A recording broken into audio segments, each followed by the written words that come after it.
ఏపీలో వేయడని వాన ఏజెన్సీ జిల్లాల్లో రెడ్ అలర్ట్ జారీ. సో మీరు చూసుకున్నట్లయితే భారీ వర్షాల నేపథ్యంలో ఉత్తరాంధ్ర ఏపీలో ఉత్తరాంధ్ర కోస్తాంధ్ర భారీ వర్షాలు, రాయలసీమలో కూడా మోస్తరు వర్షాలు పడుతూ ఉన్నాయి. ఈ నేపథ్యంలో మనకి కృష్ణా గోదావరి నదులు నీరు అయితే పొంగి పొర్లుతూ ఉన్నాయన్నమాట. తూర్పుగోదావరి కృష్ణా పరివాహక ప్రాంతాలు అయితే బాగా వర్షాలతో ఇక్కడ ఉధృతంగా పొంగి పొర్లుతూ ఉన్నాయి. ఏలూరు, తూర్పుగోదావరి, అనకాపల్లి, అల్లూరు సీతారామరాజు, ఎన్టీఆర్ జిల్లాలో భారీ వర్షాలు పడుతూ ఉన్నాయి. అక్కడ చెరువులు, వాగులు పొంగి పొర్లుతున్నాయి. దీంతో గ్రామాల మధ్య రాకపోకలు కూడా నిలిచిపోయాయి. చాలా చోట్ల రోడ్లు కూడా కోతకు గురయ్యాయి. ఉభయ గోదావరి, కృష్ణా, గుంటూరు జిల్లాలో 1,5 ఎకరాల పంట నష్టం కూడా జరిగింది.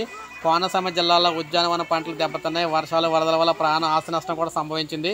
తూర్పుగోదావరి జిల్లా కొవ్వూరులోని నీటి మునిగి యువకుడు, అల్లూరు సీతారామరాజు జిల్లాలో ఇల్లు కూలి ఒక మహిళ, కృష్ణాలోని ఓ వృద్ధురాలు చనిపోయారు. గోదావరి జిల్లాలో ఆల్రెడీ ఇక్కడ తూర్పుగోదావరి, ఏలూరు జిల్లాలో కూడా చాలా గ్రామాల్లో వరద ప్రభావం కారణంగా మనం చూసుకున్నట్లయితే మొత్తం అంతా కూడా దీని ప్రభావం అయితే ఎక్కువైంది. తూర్పుగోదావరి, ఏలూరు జిల్లాలో 3 చోట్ల పునరావాస శిబిరాలు కూడా ఏర్పాటు చేయడం అయితే జరిగిందనమాట.